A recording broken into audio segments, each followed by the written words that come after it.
do it. It's 4.7 seconds. 5.6 seconds. It's a one of a kind, only in the DTM. Yes, man, you did it. Thank you, guys.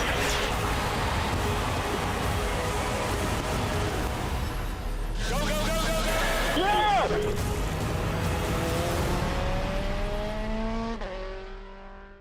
Hello from rainy Spielberg. Yep, it is pouring rain. We're here in Austria for the 5th race weekend of the DTM season, and it is truly soaking wet in comparison to yesterday where we had sunshine. We're all sweating. Today we're wet and we're freezing. But here's sunshine on a rainy day, and that is in this case Pascal Wehrlein.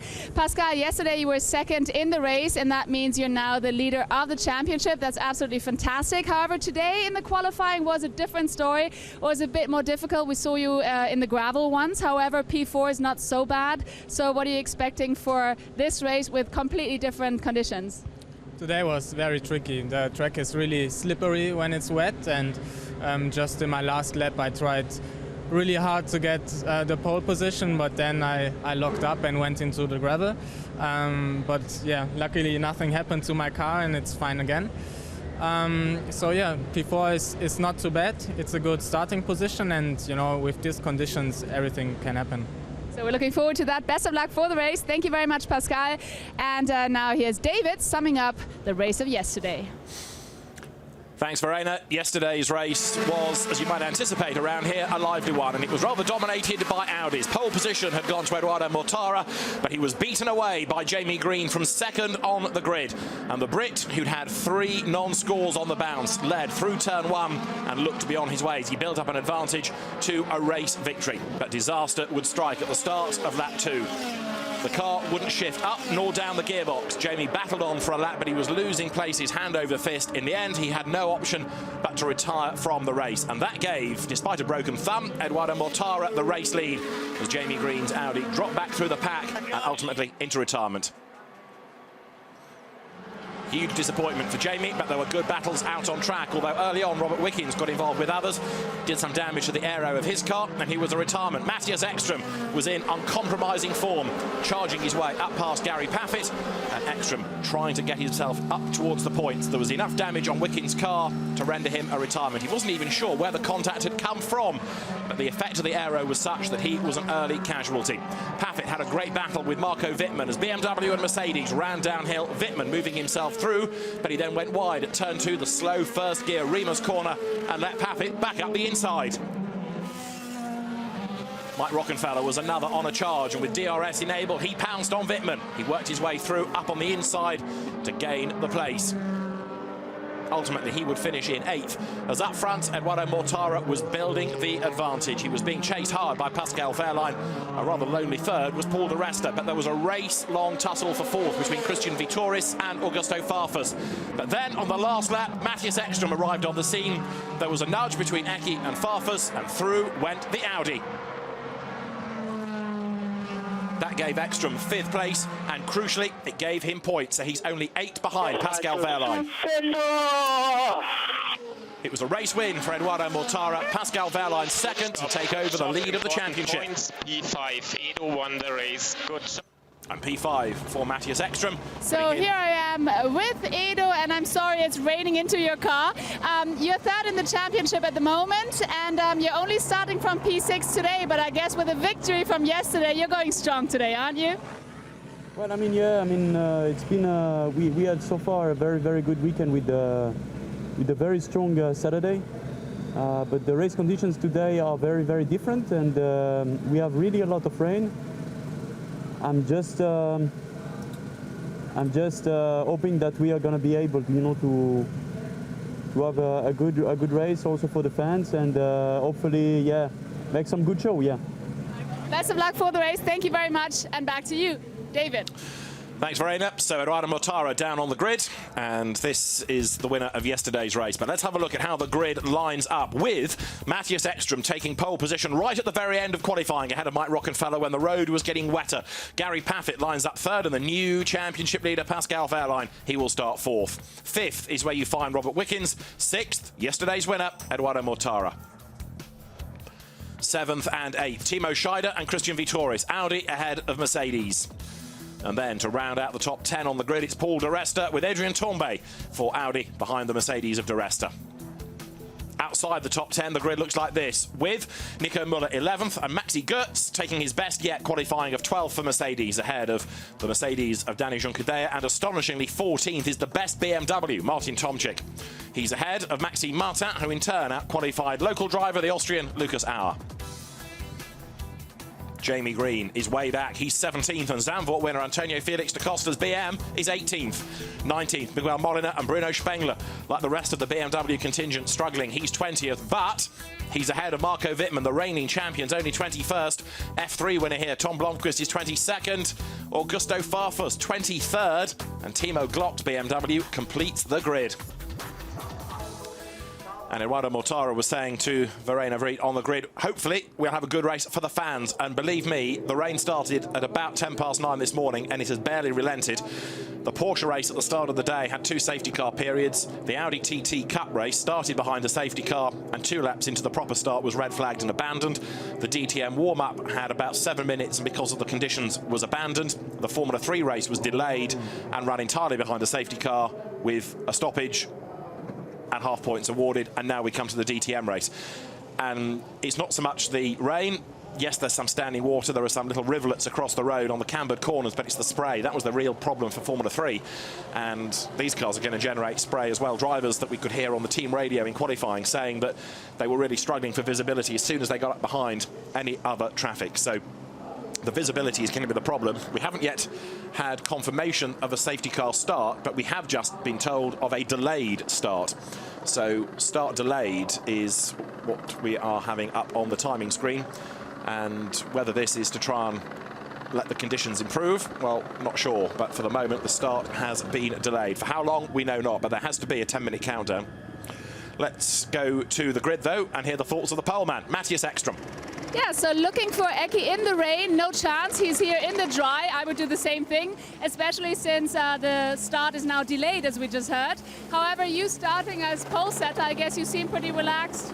So good. It's a perfect position, obviously. Yeah, I mean, at the front is always nice, but I think the amount of water that comes now, before this stops, I will doubt that we can drive, because the problem is on the long straights, there are some rivers crossing the track, and you know, we all like racing, but it has to be within the normal common sense. And as long as it's raining like this, I think we will not start.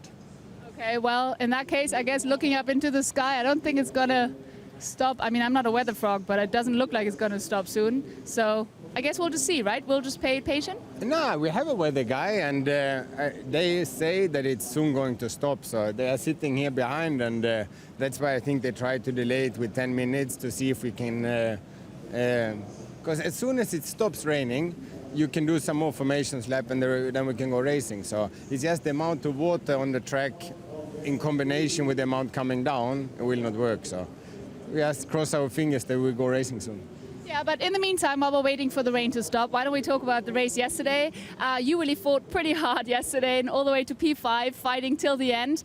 And also you're second in the championship. So what's your thought on the race yesterday? And in general, your thought, it's halftime in the DTM, about grabbing another champion title. Yeah, I mean, the season is much longer now in terms of races because we have 18. So now the first 9 are done. And I think yesterday is just to prove that you have to fight until the checkered flag, and for a while I thought it would be ending P6, but I caught Augusto and Vittoris on the last lap and could manage to pull off a move, which is nice because those 2 points are pretty valuable in the championship standing. So I will always be fighting until the end. That's how I've been educated, and I will continue to do it. And still, the season is long. We have half time, and most important is to score regular points, and when you can get some, you have to go and grab them. Absolutely, and you know how to do that. And while I see your colleague here next to you, let me just grab him as well. Monsieur Tambay, quick question. You seem, may I sit next to you? Oh, that's so sweet, thank you. Now, since you all seem so relaxed, I guess there's nothing else you can do but wait. What's going through your head right now? Well, I try actually to get a bit away from the race itself. We have to focus when we know when we will start again, because it's a little bit of a roller coaster. So you get ready, and then finally your adrenaline is off, and then so it's a little bit of a challenge. But I hope we will be able to race. I mean, if the race starts, you'll be starting in P10. Yeah, it's not the best position, but it's not the worst. A bit of middle of the pack, so it's going to be again some hard fights. But I hope we can do at least as good as yesterday, meaning we take some points. And I guess everybody always says when it's rain, anything can happen, right? So I mean, a P10 can be just perfect to go all the way in the front. But I guess at this point, it's all just we just don't know, do we? No, we don't know, and I guess you just have to take it as it comes and stay focused and do your job. All right, then. Well, best of luck. Let's wait. And here's to David while we're waiting down here. And looking down onto the grid, thanks Verena, the rain continues to fall. Interesting to hear the thoughts of Matthias Ekström, saying that the Audi weather forecasters reckon that this rain is due to stop fairly shortly. But it's the combination of the standing water that we have, plus the rain topping it up, that is the real concern. The race director, Sven Stopper, has had the day from hell, really, with these weather conditions. He wants to run the race, the drivers want to go racing, but as Matthias Ekström rightly said, it can't be at kind of any price, really. It's got to be done properly, done safely. And so the drivers now stand and wait, and whether or not it's going to be a full hour's race or whether it has to be truncated because of the delay, all of that will be being decided in race control. This, in theory, is the 1 hour race plus a lap, and of course it's the one that, where it dry, you'd have the mandatory pit stop, but I think with the wet tyres, that regulation isn't enforced, and it might be that if it dries up sufficiently, people will have to pit for slicks anyway. But at the moment, still raining, not that heavily. It's just sort of a heavy drizzle, I would say, more than proper rain, but it's enough to keep adding to what's already fallen on the road, and therefore making it very treacherous indeed. And the Red Bull Audi of Matthias Ekström is the car, empty for the moment, on pole position. And the Swedish driver, one of the 8 champions that are on this 24-strong grid, so a third of the drivers have won the title at least once. Goes to show how competitive it is, and that is the message that we have had. The start is delayed, but for how long? There you can see the rain starting to get heavier again. At some point, the race director has to decide whether it's worth delaying and delaying and delaying inevitably, because you get to a point where you start to lose the natural light, and then it becomes dangerous for another reason, as Mike Rockenfeller's car sits for second on the grid. So it's an awful situation to be in. The race director, Sven Stopper, doesn't want to abandon the race without it happening for the fans as much as for anybody else, but if the weather shows no sign of improving, there's also the low cloud to factor into this as well, because the DTM runs with the provision of a medical helicopter, but if that can't take off because the cloud is too low, then again, and we had it at Lausitzring on qualifying day last year, then you don't go racing, you don't run. So let's hear from one or two more of the people on the grid while we wait for news on the start. Jens Marquardt of BMW is with Verena. Yes, let's talk to Jens Marquardt, who's obviously still dry. Everybody else soaking wet, but you've got the best position under the umbrella. So, first question, of course, being, what is your latest update on when the race is going to start? What did you hear? Well, I mean, we are delayed now until we reach stable conditions, and I'm not sure how stable conditions can get here. So, a bit of a question mark. But at the end of the day, we just need to have a safe race, and I think this is really most important. And race control have to make sure that we can have this, and I have full trust in them that they will make the right decisions, and we just have to be a little patient. But theoretically, if it doesn't stop raining, there's not going to be a race, and that means we don't know. I don't know. This is what really race control have to decide. How much and how intense is it? Is it varying, or is it stable that you can say, okay, now it's safe to go? And those guys have to decide. All right, so we'll see. Before we talk about qualifying today, let's talk about Zandvoort. I mean, historical result. I guess you like remembering Zandvoort because it was just so wonderful. What are your thoughts on it now, a few weeks after? Well, I mean, it will still always stand a historic weekend. Having the first 7 places in a DTM race hasn't ever happened before. And then on Sunday, 5 again to really confirm this perfect result was really special. But we see real life in DTM and in racing. You can go within 3 weeks from the very front to the very back. It's so tight and so many different influences on that. I mean, obviously also last weekend, with our GT win in Spa. We had some momentum overall for BMW, but this weekend we definitely struggled quite a bit. And today qualifying, you can say, was a disaster. I think we understand what went wrong, and hopefully for the race we'll get it rectified. But now we need a race. But can you tell us what went wrong? Yeah, I think management of our tires wasn't the best. So it's not all about the weight? No, definitely not. Okay, so let's see how you can manage here, and let's see when we're going to start and if we're going to start. But in any case, best of luck, I guess, for the race. Let's hope. Yes, definitely going to be an interesting race for the spectators, and that's what we need. Right, thank you very much, and back to you. Yeah, it will be an interesting race if and when we get going, because of course you can, in variable conditions, do more on strategy. If it's just going to be wet, then some drivers will be braver than others, and there'll be an element of tiptoeing around potentially to begin with, but then those that are braver will be able to push, and that in turn will perhaps shake up the order. But I've got to say, it's still looking less promising. Although the cloud has lifted a bit, the rain still falls. And to go back to Matthias Ekstrom's point, if you've got standing water and you add more rain, then surely it's still not safe. It's a great shame, because it's a wonderful facility, the Red Bull Ring. Set in the Austrian mountains. Great sense of tradition here, from the tractors to the Tyrolean hat, you name it. But the modern facility that has been born out of the old Österreich Ring, despite the image of Red Bull, it's not that bling, it's not overly flashy. It's just a very nice, very good modern facility. And if you sit in the grandstands around turn one in or out of the corner, then you can look down on quite a lot of the circuit. There's a real amphitheatre feel to it, and you can look at different bits, and it might only have 7 corners on it, but there's lots of elevation change, and it does give good racing, and it's in a fabulous part of the world normally.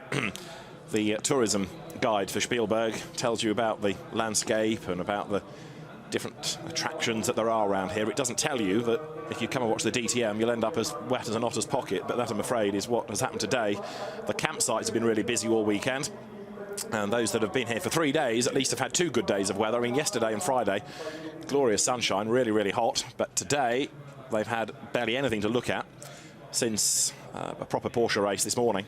And now the main attraction even is with this big question mark over it as the rain continues to fall. But the dramas for race control will continue as they try and make a decision. Back to the grid, Timo Scheider now with Verena.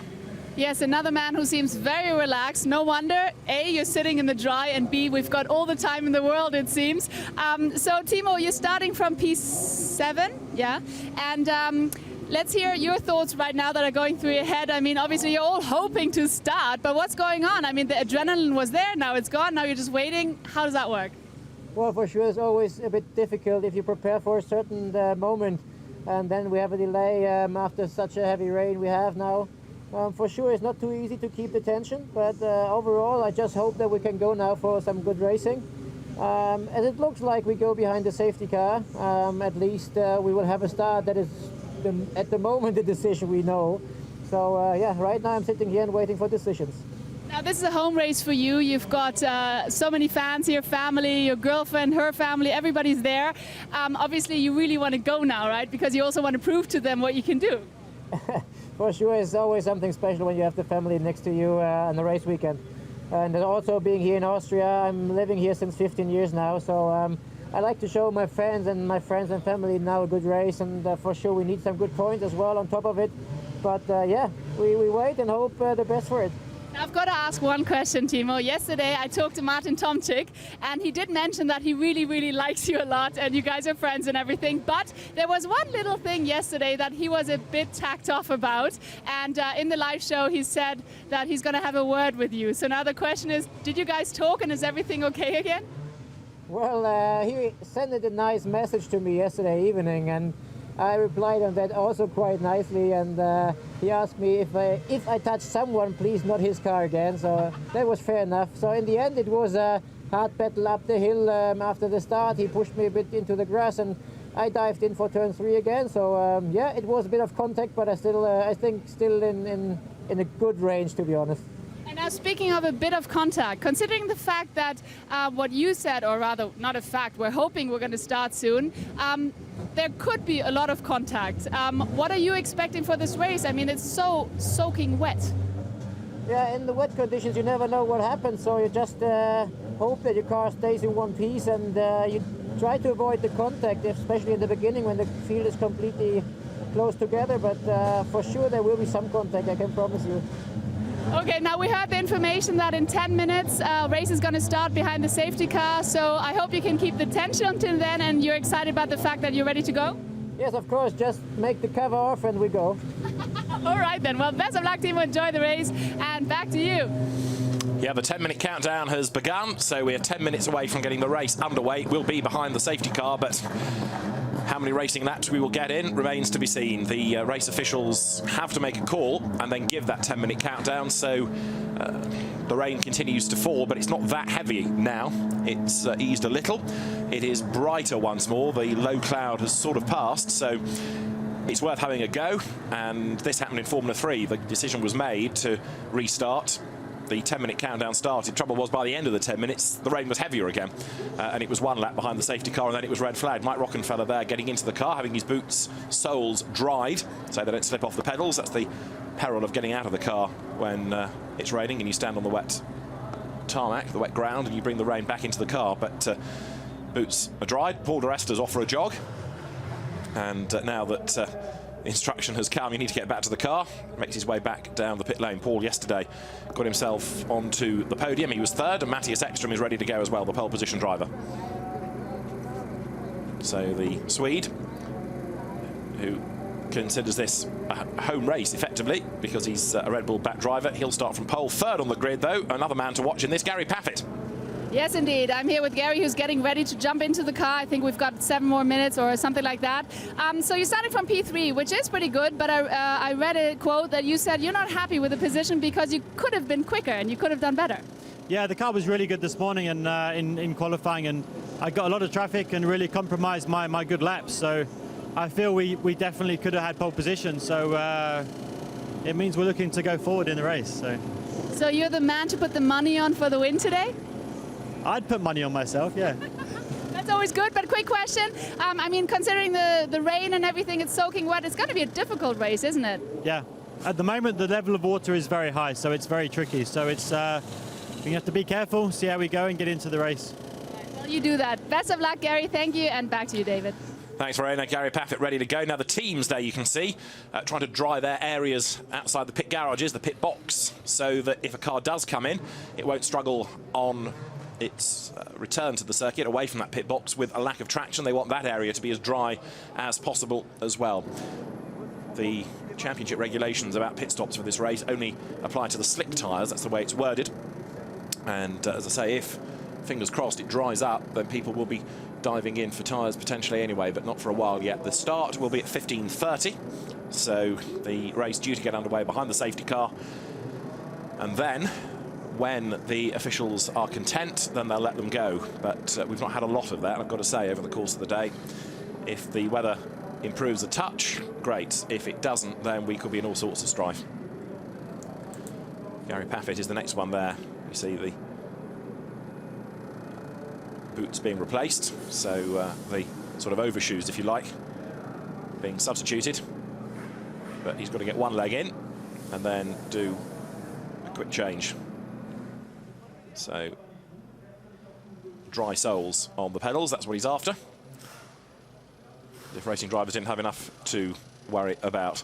Gary Paffett then is now into the car and ready to go as we get set for round 10 of the DTM, the sole trip to Austria. Good race yesterday with lots going on in it, but now with these conditions as they are, who knows what kind of a race and what length of a race we will get. And the grid is formed. It will be a safety car start as we understand it, as the DTM's second race of the weekend here at the Red Bull Ring is set to get underway with Matthias Ekström on pole.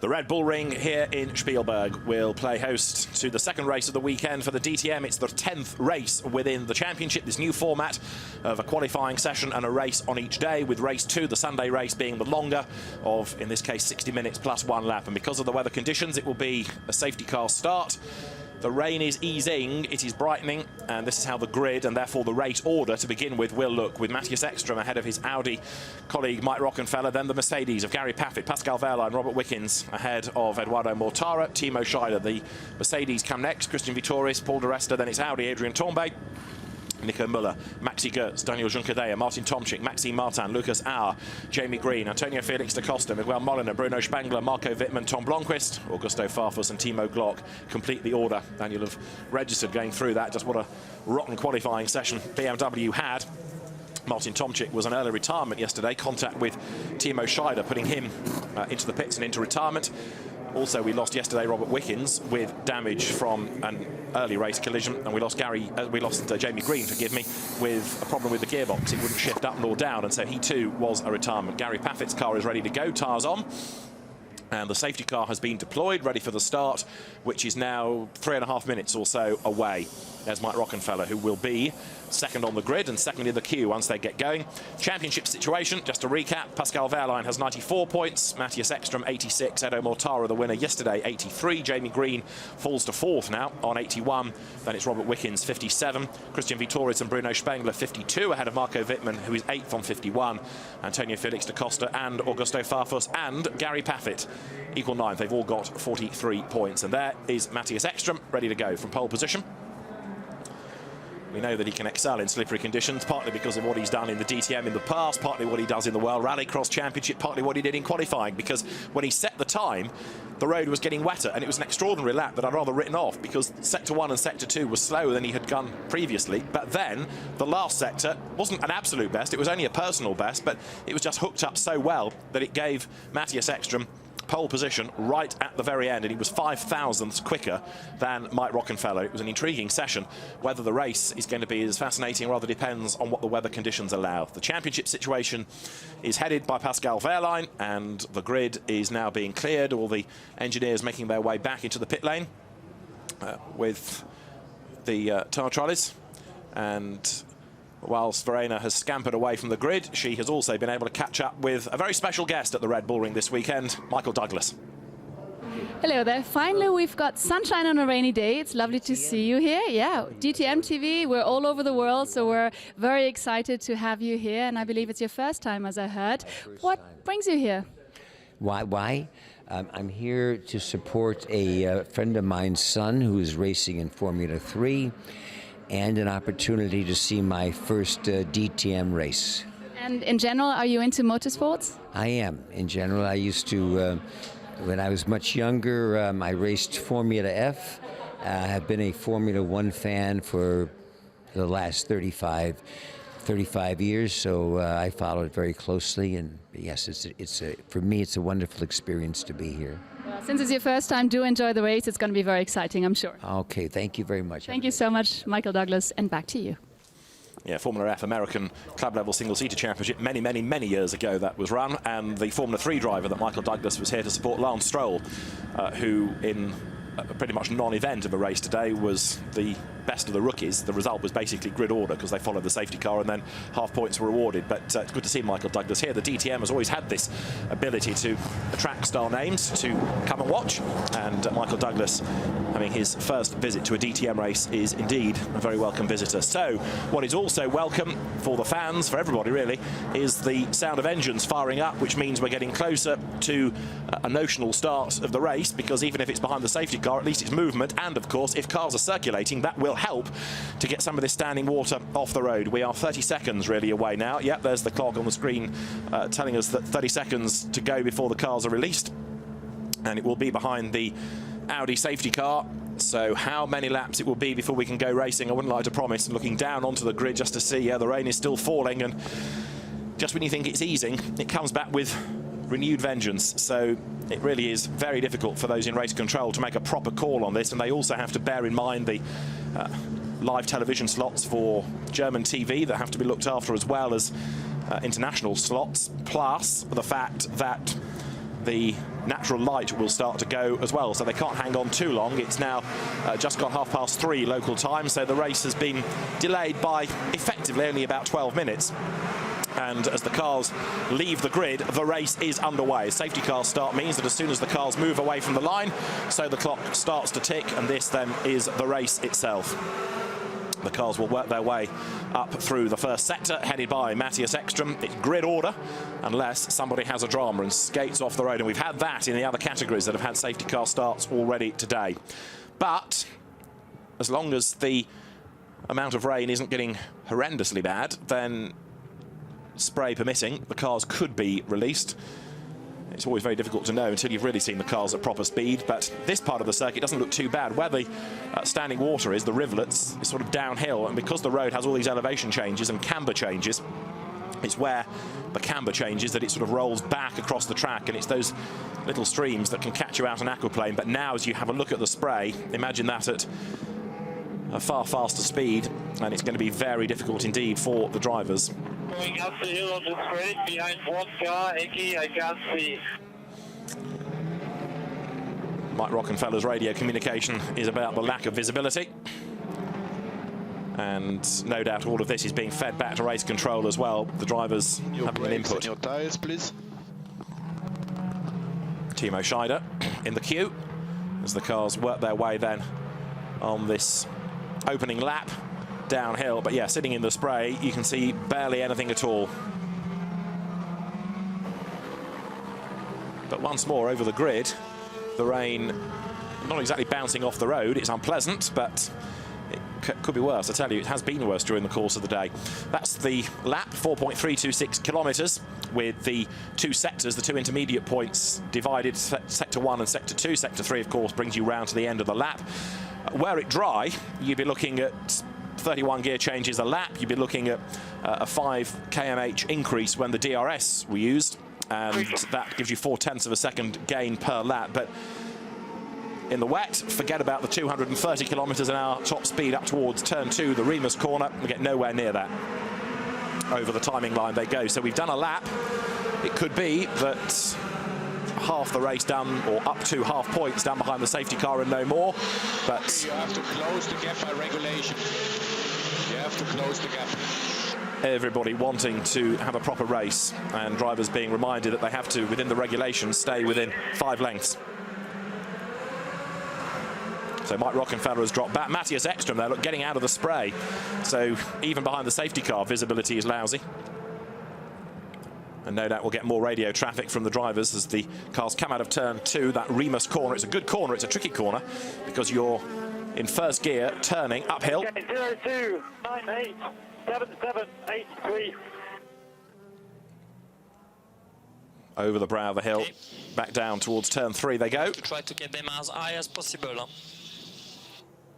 And tire temperatures trying to raise. It's one of the concerns, so that there's some traction. I think it's okay now, Florian. I think it's trying to become okay.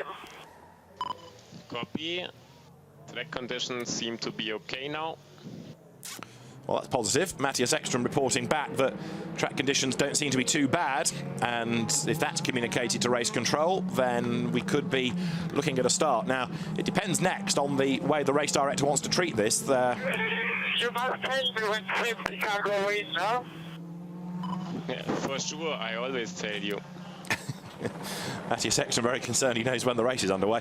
I was going to say there are some race directors who will do more than the required number of safety car laps, if only so they can get the cars up through speed. Rather than have them at a slow pace and then straight into the race, they'll do another lap at another 20 kilometres an hour maybe, and then another lap with another increase and another lap with another increase, so that when they get into the racing, there isn't that great a difference between the safety car laps they've done and a proper racing lap. Whether that is going to be the plan here, we'll wait and find out. Equally, the race director wants to get this race underway before any more rain comes, I suppose. But it's been a long wait for the fans for really any proper track action. And as we have now done 2 laps, Matthias Ekström heads over the timing line up front. Race order remains a grid order, of course, under these half-race conditions, if you like, behind the safety car. Matthias Ekström then, who's never been on the podium here, astonishingly, for somebody with such a great track record in the DTM. He led here in the days of the Audi TT when the DTM restarted after its implosion in the Class 1 era. But then he had a gearbox problem and tried to fend everybody off, but couldn't do it and fell down the order. So a podium has never come for him. Can a first podium be a race win, is the next question. certainly on his bucket list. As you're riding with Gary Paffett, things not looking too bad at slow speeds. Ooh, accelerates away, gets the wheel spin. Race winners around here in the very early days when it was the A1 ring. You go back to Ben Schneider and Marcel Fassler. Marcel had 2 wins back-to-back, and then there was a long layoff from 03 to 2011 when Martin Tomczyk got pole and the win. 2012, Edo Mortara, like yesterday, pole and the race win. 2013, Bruno Spengler, pole and a win. Asking for feedback from you, please. Last year, Robert Wickens, Marco Wittmann, pole and win. And there's still big puddles before turn 2. Turn 4 and turn 7, so still I think the puddles are too big. So Gary Paffett being asked for feedback. He's saying some of the puddles are too big. In contrast, Matthias Ekström a lap ago saying things aren't too bad. So still a big problem for race control to really decide, because some drivers have a different opinion than others, and they are out there at least, whereas the race control team are in the dry. They're looking at all the screens. Gary Paffett there again, just snaking. As he accelerates out of the corner. So the radio's busy at the moment as the drivers try and communicate with the engineers in the pit lane. Out of the Rindt curve they come, down towards Red Bull Mobile. The Rindt curve named, of course, after Austria's posthumous world champion Jochen Rindt, back from 1970. And this circuit that has been created out of the old Österreich-ring, in itself a daunting track. But for a modern facility, it has lots of elevation changes, lots of good corners, lots of fast bits. It's a real challenge for drivers.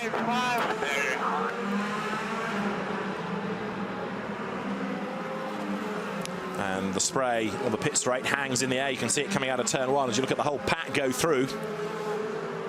Matthias Ekström then ahead of Mike Rockenfeller. Mike, one of a number of drivers in this race who was busy in the Spa 24 hours last week. Looking to try and add that 24-hour race to his impressive CV of 24-hour race victories. It's one that Matthias Ekström has won, in fact, in the past. And Timo Scheider, they crewed up with Greg Franchi a few years ago. Timo Scheider had also won it in a Maserati, going back to the days of Vitaphone Racing's exploits with those cars. This is Timo Scheider's rather limited view. The yellow flags wave because we're behind the safety car. Of course, the car's steaming up inside is another risk. Still very poor. The grip level on most of the circuit is good. But I think we're very close, yes. Interesting positive feedback from Gary Paffett. Grip level is improving and we're very close. Okay, but visibility too poor, or visibility poor, but okay. It's very poor. But you just have to get a bit of gap. But up to turn 2 is very poor. It's nearly nothing. You can't see the lights in front, so the biggest problem is visibility, the grip level, and I think the puddles are not too bad. It's the visibility.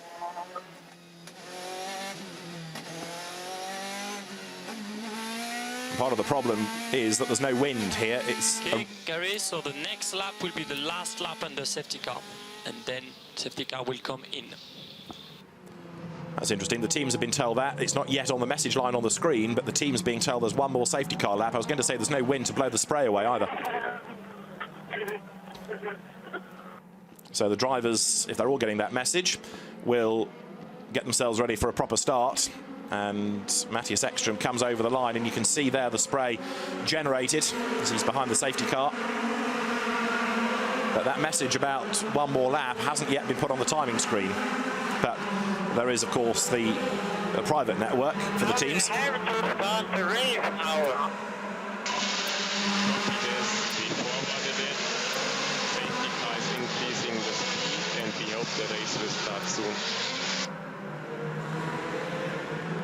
So the Matthias Ekström radio traffic not as clear as others, I'm afraid to say, but Matthias, of course, he wants the race to get underway in a sense, because then he'll be rid of the safety car and he'll have the visibility. But the problem is he's the pioneer on every corner, on every lap. He's the one that will be first to find the grip levels. Safety car in this lap, it is confirmed. Safety car will come in this lap. Safety car in this lap. Safety car goes in. Bring the temperature into the brakes and restart. So we are ready.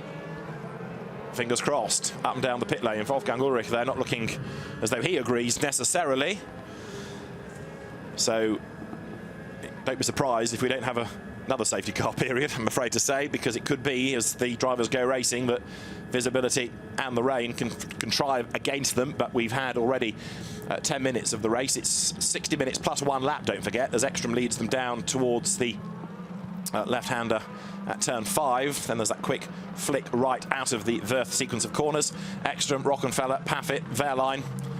And Matthias Ekstrom leads them round then, so it's up to him now to control the pace. Once the safety car has signalled its intent and the lights are out, then you can drop as far back as you so desire. However, what you can't do is drop, accelerate, and then slow down again. And Matthias Ekstrom starts to accelerate away. He's got the jump on Mike Rockenfeller, but that could be quite clever of Mike. He perhaps realises that he's not got an opportunity to get past Matthias, so if he lags back, at least he can see where he's going and then defend everybody else. And defend probably just means throw spray at them.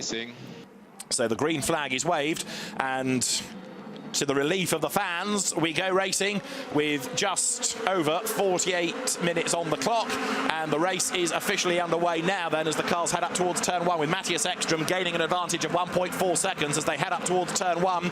He works his way out of the right-hander and lower down the order there. People trying to get up the inside and gain some visibility. It really is going to be very, very tippy-toey on this first lap. Now, this is the part where the visibility that Gary Paffett spoke of was really negligible, and you can see just how wet it is on that part of the track on the run uphill to the first gear, possibly second in these conditions. Remus corner. Ekstrom runs deep. Sometimes if you go wide, you'll find a bit more grip on the outside.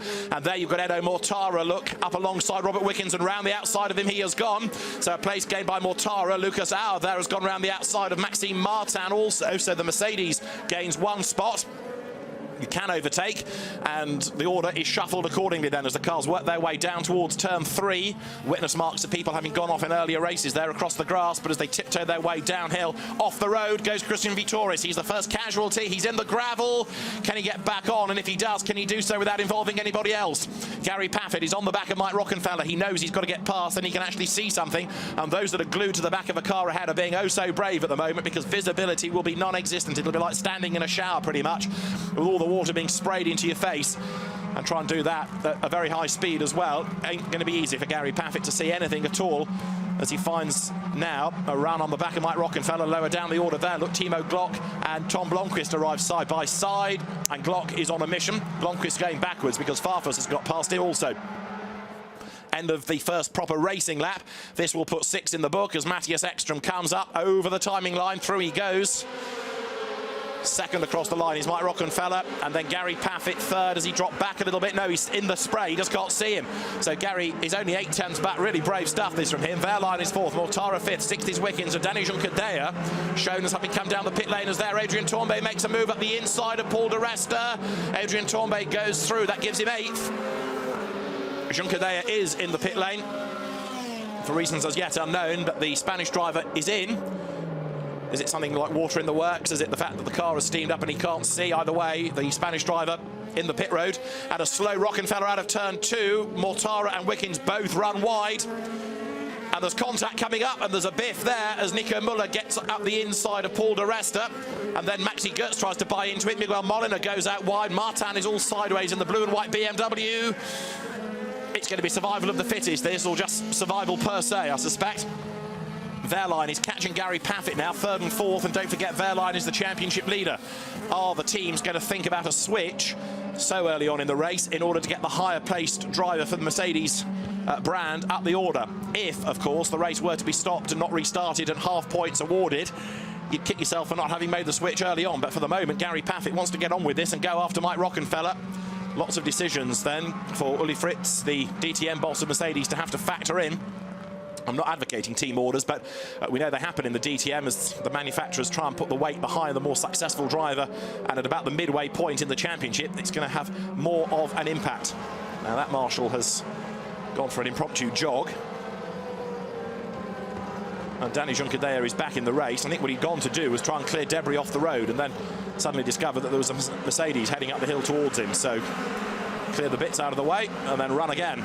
Leaders go through. Eki getting away. He's now 3.6 seconds up the road, and we've got the BMW teams getting ready for pit stops. We've got Vitoris coming in, we've got Jamie Green coming in, we've got lots of people coming in as well now to make the pit stops.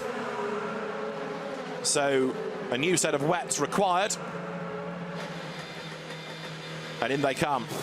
Jamie Green's early set replaced with a fresher set, Farfus, Glock. So this is where you can perhaps gain ground. Marco Wittmann looking to gain places. And out of the pit lane go the BMWs. Then we'll give you the order at the end of the lap. Traffic, one Mercedes in first corner, so push out. A pit stop, 22.5 seconds, incidentally. So that's the kind of advantage that you would need to have in order not to lose a place. At the moment, 22.5 seconds would take you all the way down to Jamie Green, who's just rejoined. So, race leaders back on track. And Timo Glock there onto the circuit once more. Danny Juncadella did rejoin, but a long way back in the Mercedes. And that's Wehrlein off the road at the top of the screen. The championship leader through the gravel. Pascal Wehrlein off the road. And that stops any potential problem for Gary Paffett of being told to let the championship leader by, because Wehrlein has penalised himself really by slithering out wide and through the gravel. Off the road then goes Wehrlein. He dropped at least 3 places. He's back on track as the race leaders are about to work their way once more up towards the timing line. Now, in the fully wet conditions of the warm-up, they were lapping in the 157s. In qualifying, in not dissimilar conditions, pole was a 142, and at the moment they're lapping in the 144s. Ekstrom getting away. The next one down the pit lane is going to be Paul de Rester, I think, as Ekstrom leads now by 3.8 seconds. It's Maxi Goetz, apologies, who comes in this time. So Maxi Goetz down the pit road.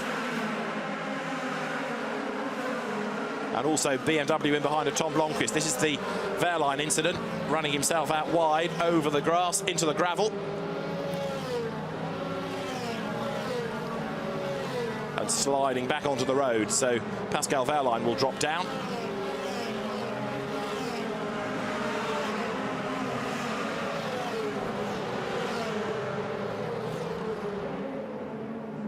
Now Matthias Ekstrom leads the way.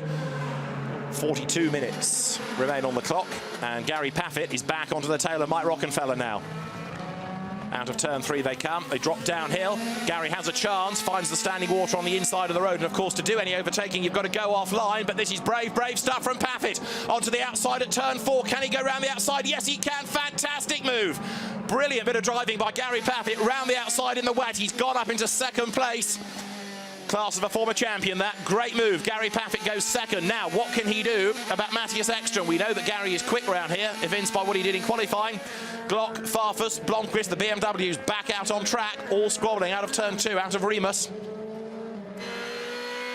Augusto Farfus with a lot of work to do now, having dropped down after an early stop. But Matthias Ekstrom comes up over the line. Through he goes, and that's the best lap so far as the fuel load comes down. A 1:43.4, he's 4.8 seconds up on Gary Paffett. More pit stops are going to be expected this time, so Paffett now released from behind Rockenfeller. He'll have good visibility, or better at least, for a lap or 2. Ekstrom 4.8 seconds in front, 4.8 seconds in front. Let us know if you see any risk of safety car.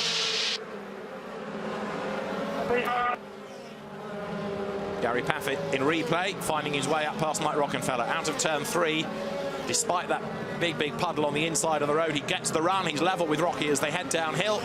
Gets himself to the outside, turns through the corner, gains the place. Robert Wickens there versus Eduardo Mortara. Now that's a fight for 4th and contact between them. Mortara went for the switchback coming out of Remus at turn 2. Nipped up the inside. Lap 10 we are on, 41 minutes and counting, plus a lap at the end. And on a road that's not great, but drying a touch, Matthias Ekstrom leads the way. Gary Paffett was slower in sector 1 on this lap. They're about to get to the end of the second sector, which might be a better indication. Rockenfeller running 3rd, Mortara 4th there. 5th is Robert Wickens. In 6th place, it is Timo Scheider ahead of the recovering Wehrlein. And at the moment, there is only Ekstrom, Paffett and Pascal Wehrlein who are lapping quicker than a 1:44. So 2 of them, Ekstrom and Paffett, to an extent, have got decent visibility, and Wehrlein is like a man possessed trying to make up for his gravelly moment. Wehrlein then is on it, and he's hunting down Timo Scheider. And in the middle sector, Gary Paffett took 2/10 out of Ekstrom, and there's somebody off the road at turn 3, and that is Paul de Rester. Podium yesterday. We lose 2/10 split 1 to Equipe, and we are 2/10 quicker split 2. And Gary Paffett does a faster lap than does Ekstrom, so 4.8 becomes 4.7 seconds. De Resta, incidentally, had done the absolute best first sector before he went off. Quickest man on track, quickest man on track. Keep pushing, keep me updated on the tires. Oh, they are. Gary Paffett being encouraged on, so makes his way in second spot towards the end of the first sector. Ekstrom has just done the absolute best in sector 1. Paffett, 100th of a second slower, that's all. There's not much to choose between them. And Gary Paffett has got to be careful, of course, as he pushes as hard as he can, that he doesn't just push a little bit too hard. Good fight here between Timo Scheider, running 6th, and Pascal Wehrlein, and then Adrian Tambay up to 8th place behind. The Mercedes sandwiched between the two Audis. This is one of the parts of the circuit where the visibility is really bad, coming down towards turn 3. Spray still hanging in the air as they work their way into the braking zone now, into Rauch, this right-hander. Drivers go in wide because often there is that extra rubber put down, a bit more grip can be found on the outside line. Now Mike Rockenfeller being caught by Edo Mortara, the gap down by 0.3 of a second in the first sector of this lap alone. So as far as the winner yesterday is concerned, Eduardo Mortara, he's hunting him down, but Paffett's middle sector is absolutely demon. He's taken 4/10 in the middle sector alone out of Matthias Ekstrom. So although the conditions may not be conducive to it, we have the potential of a really good lead battle developing here between the Audi and the Mercedes. It's been a long time, really, since Gary Paffett had much to cheer about in the DTM in terms of a race win, but it could well be that this is his day, given the way that he's going, and can he apply enough pressure to force an error out of Ekstrom? We've got more of the teams getting ready for the regulation pit stop. It's interesting, this, because although the rules are written to say slick tyres, the pit stop window is still in effect for this wet race, as down the pit lane then comes Timo Scheider. Pace is really strong, 7/10 quicker than Ekstrom on this lap. In comes Scheider then, and that lap, the gap down to 4.1 seconds between the race leaders. Another gain, therefore, for Gary Paffett. Scheider then drops down the order accordingly on this lap. The best of those that have stopped, Maxi Goetz at the moment in 16th place. Timo Scheider gets back on track, but of course needing to try to stay ahead of Goetz at the very least.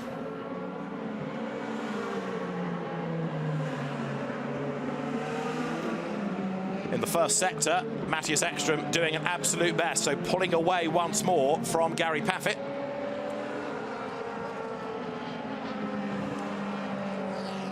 We've got 12 laps done at the end of this. We've got 37 minutes plus 1 lap to go, and is that Wehrlein off for the second time? It is. Wehrlein off the road. He gets it back on, but how many places will he have lost out of all of that? He's now going to drop to 10th place. Lucas Auer up ahead of him. So Wehrlein is still in the points, but only just. And he was a long way off into the gravel, wasn't he, there? So Pascal Wehrlein off the road. Gets back on, and that's going to help not with track conditions, because he's brought all that gravel onto the track as well. Leaders through, and the gap, Ekstrom to Paffett, 4.2 seconds.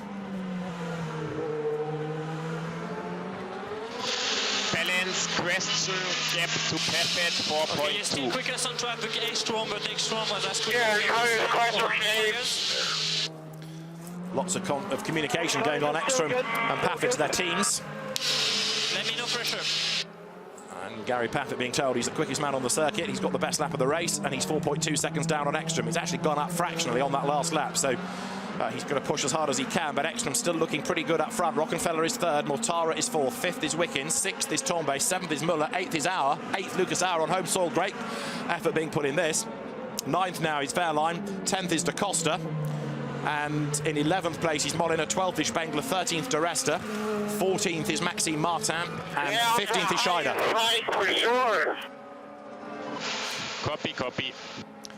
Timo Scheider, 15th, the best of those that have made a pit stop. So as the leader heads towards the completion of lap number 13, Pascal Wehrlein then tiptoeing his way through turn 3.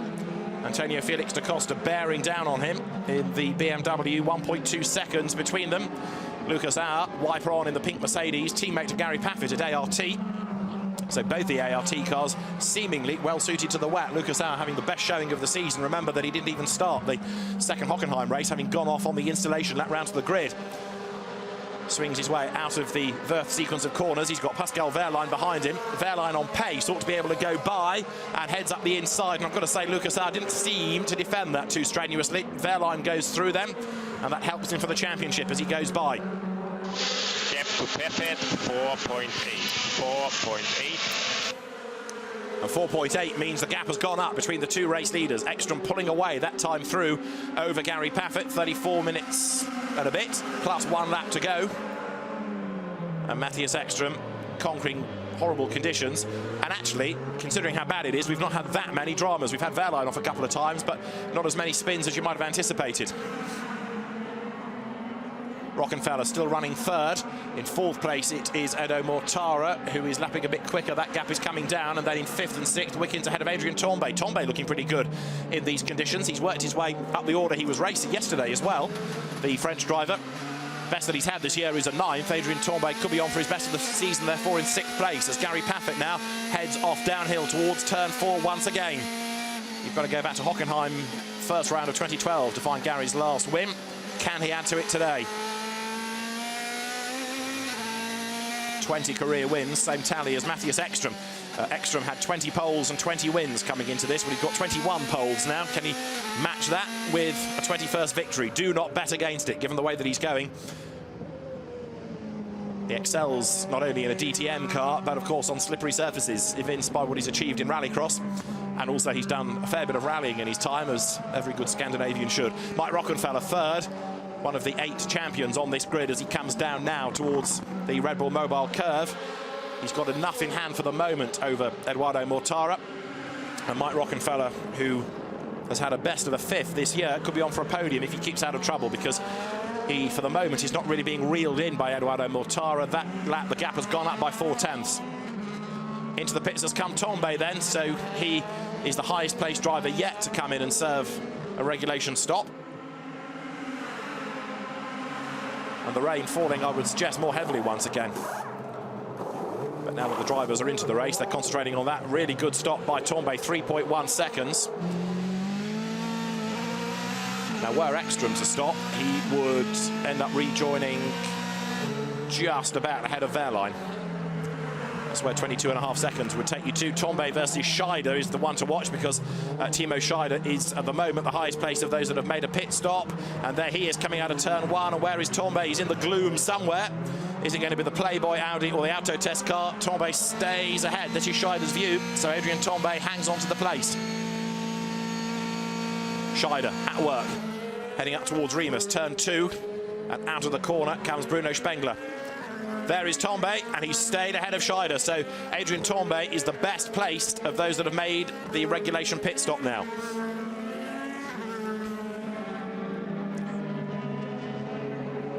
More of the engineers getting themselves ready in the pit lane as we work currently. Lap number 15 here at the Red Bull Ring. Matthias Ekstrom yet to finish on the podium in a race here, leads by 4.6 seconds, as here in the spray.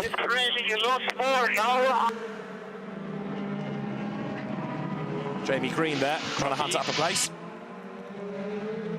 Ekstrom getting very agitated on the radio as the weather conditions seem to deteriorate once again. So lap number 16. Ekstrom is now on. 31 minutes remain. He's 4.3 seconds up on Paffett. There is the leader. And he turns his way now through turn 2 with Gary Paffett looking closer to the eye. But, of course, then he's got to slow the car down for Remus and tiptoe his way out of that very tight right-hander. 4.3 seconds was the margin.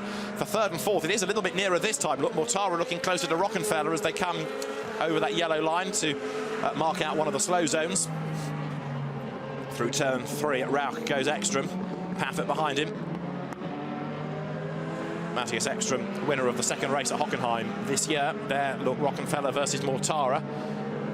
And a replay of Jamie Green versus the Martin Tomczyk BMW. Those two squabbling down 18th and 19th at the moment. Good fight between them, and Jamie Green trying to get ahead, but of course he needs to be a lot higher up the order to get any points. Stay out one more lap. Stay out one more lap. Mike Rockenfeller to have another lap on track. If you add 22.5 seconds to what he's doing, can he stay ahead of Adrien Tambay? Should be able to. So Rockenfeller aims to keep track position, but needs one more lap at proper pace in order just to try and edge out a bit more of an advantage over those that have stopped already. Down he comes into Rindt, through the right-hander, straighten up, and then right again into the cambered final corner at the Red Bull Mobile Curve. Ekstrom goes through, 16 laps now done. Gary Paffett has brought the gap down, 3.7. So that's as close as it's been yet between the top two. And Ekstrom's lap was a 44.4, Paffett a 43.8. Heading up towards the first corner, the Castrol Edge corner, is the Castrol Edge backed Audi of Edo Mortara fourth, but hunting down Rockenfeller, 8/10 between them. Out of the right-hander of Remus goes Matthias Ekstrom. Gary Paffett behind him to the outside of the road, looking for the extra traction, and then tries to apply the power as urgently as he can without inducing wheel spin. On board now, downhill. There's the spray, there's the rain, there's Timo Glock off the road. Glock had got himself to 22nd. Through the gravel, slides back onto the circuit. Read me the numbers. And Timo Glock then under attack now from Augusto Farfus. Of course, having gone through the gravel, the tyres are going to be dirty, as well as trying to cope with the wet conditions. So really is not a great race this for the BMWs at all. They're really struggling. Da Costa is about the best of them, now up into 9th place. Mike Rockenfeller downhill. Is he... Edo, attack. I was going to say, is he still being caught by Mortara? The answer is yes, and attack comes the command. Rocky, pit stop. But Rocky will be in this time then. There's confirmation from the Phoenix team. Rocky in box this lap. Edo, stay out. Rocky in box this lap. So Audi know exactly what's going on across all the cars. The driver instruction for Mortara is to stay out. What he has to try to do now is do a qualifying lap. He was 8 tenths back at the start of this lap. If he can be 8 tenths quicker over the next lap or two, then he might be able to, after his pit stop, stay ahead of Rocky. Down the pit lane comes Mike Rockenfeller then. He needs to get out ahead of Adrian Tombay, and off the road there has gone, is that Jamie Green? I fear it is. Danny Junkadea was off in the gravel as well. Rockenfeller into the pits now. Also in is Nico Müller. 3.1 is a good stop as Rockenfeller goes and Müller comes in, and Lucas Auer is into the pit lane as well. So a fresh set of wets going on.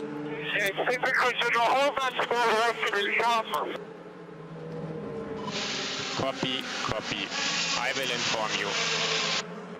Rockenfeller about to rejoin, staying ahead of Da Costa, which should put him out ahead of Adrian Tombay. And what about Müller? He's going to get there out of the pit lane as well, but Mike Rockenfeller should stay in track position and therefore for the moment be the best of those that have made a pit stop. Rockenfeller heading up the hill, Müller having just rejoined, Tombay behind him. And this, Danny Junkadea getting it wrong, and Jamie Green perhaps measuring his pace against that of the car ahead. And if Junkadea was wrong, then so too would be Jamie Green. So both go off the track. This is Gary Paffett's view as he runs deep at turn 1 and slides onto the escape road.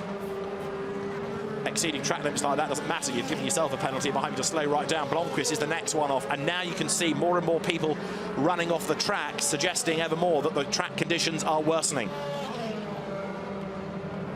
What have we got left? 26 minutes and change as Gary Paffett heads down the pit lane. Does he this time? Off the road has gone Tombay. Maxime Martin gets ahead of him. Gary Paffett pits then. Crucial pit stop this. Is he going to be able to get out ahead of Mike Rockenfeller and therefore keep that second place that he'd earned? Edo Mortara has yet to stop as well. Robert Wickens comes in this time as well, but it's Paffett for Rockenfeller and track position that we need to look for. Yes, we pit this lap. Paffett did box now. We go for pit stop now. Box, please confirm. Ekstrom will be in this time, assuming he confirms. Paffett's away. Back down the pit lane. Matthias Ekstrom then copies the message about stopping. And Gary Paffett rejoins the race now. Is he ahead of Mike Rockenfeller? He should be, given the gap that he pulled. Yes, he's comfortably ahead of Mike Rockenfeller. Pascal Wehrlein had pitted as well. He rejoins behind Robert Wickens. That was the order in which they came in also. That's therefore keeping the order.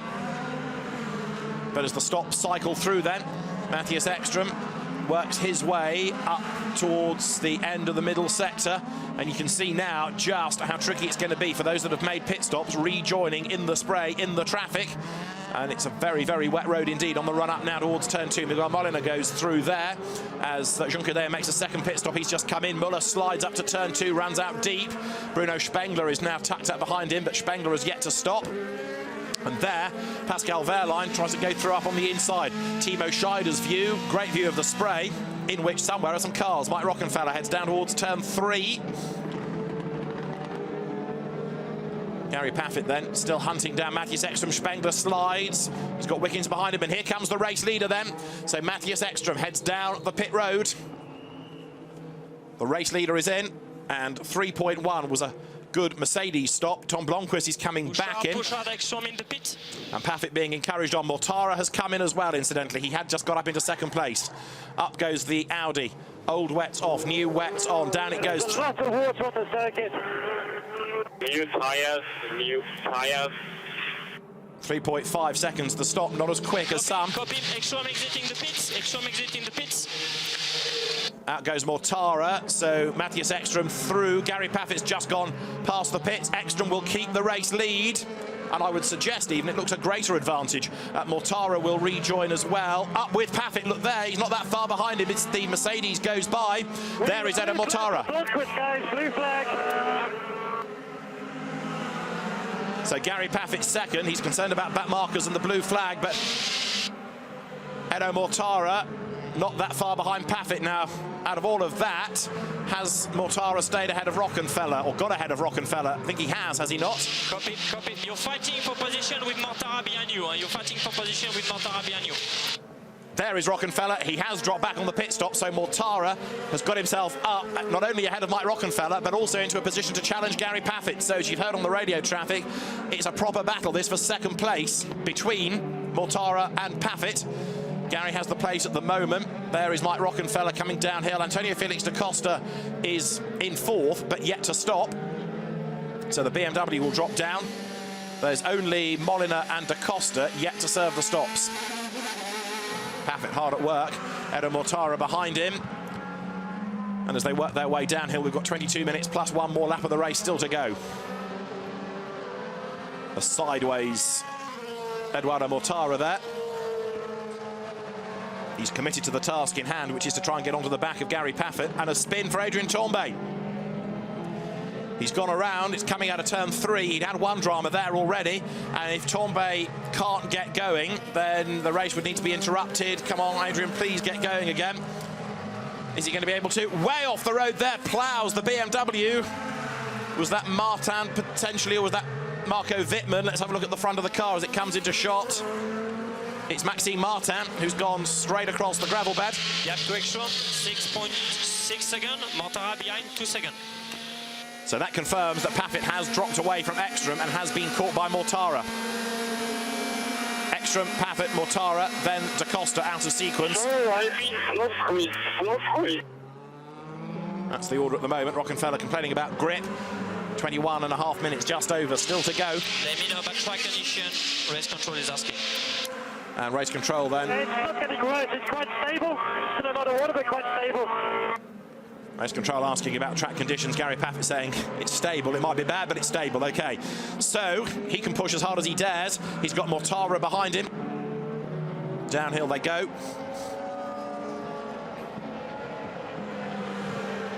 Adrien Tambay, incidentally, after his assorted dramas, now has fallen back into 21st place. And there, Antonio Felix da Costa gets ahead of Mortara, suggesting Edo just had a moment going into turn 3.